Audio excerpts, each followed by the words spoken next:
একজন পার্সন হিসেবে আমি ল অ্যাভয়েডিং পার্সন।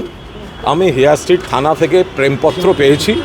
তো সুতরাং সেই প্রেমপত্র যখন আমায় দেখা করতে বলা হয়েছে, আমার সাধারণত যে এজেন্সি যতবার যেখানে ডাকুক আমি সঠিক সময় 5 মিনিট আগেই পৌঁছে যাই।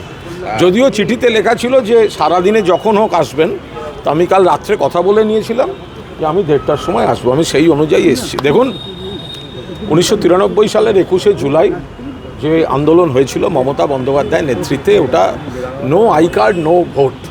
তো সেখানে সিপিএম সরকার এবং হারমাদরা 14 জনকে গুলি করে মারে, মমতা বন্দ্যোপাধ্যায়কে হত্যার চেষ্টা হয় এবং শতাধিক সেখানে জখম হন। তারপর থেকে প্রতি বছর এটি পালিত হয় এবং যেহেতু এই ঘটনাটি ধর্মতলা চত্বরে ঘটেছিল, ফলে সেই স্পটটিতে এই মূলত শহীদ তর্পণ অনুষ্ঠানটি হয়ে থাকে। তো এবার তারা বাধা দিচ্ছেন, করতে দিচ্ছেন না।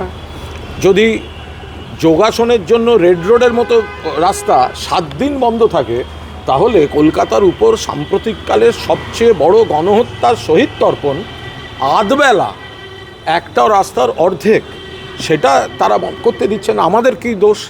ওরা যেটা দোষ বলছেন, আমি কোনো দোষ করিনি। আমরা আইনমতো আবেদন করেছিলাম।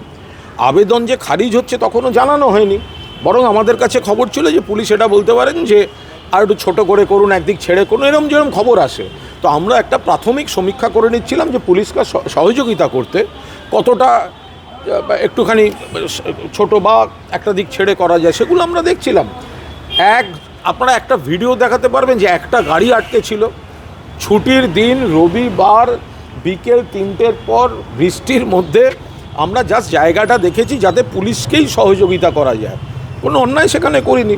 এখন তৃণমূল নাকি কমে গেছে, তৃণমূল নাকি এই হয়েছে, তা তৃণমূলের সভা, তৃণমূল নেত্রীকে এত ভয়, ওই সভাতে দাঁড়িয়ে ওইখানে ওই স্পটে ওই সভায় আজকের মুখ্যমন্ত্রী কতবার বক্তৃতা করেছেন বলুন তো তৃণমূলের লাখো কর্মীর সামনে?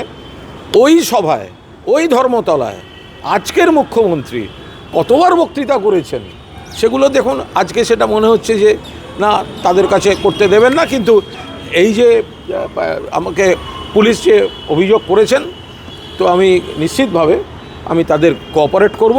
পুলিশের প্রেমপত্র পেয়েছি, আমিও প্রেম নিবেদনে এসেছি। মেরেছো কলসির কানা, তা বলে কি প্রেম দেব না?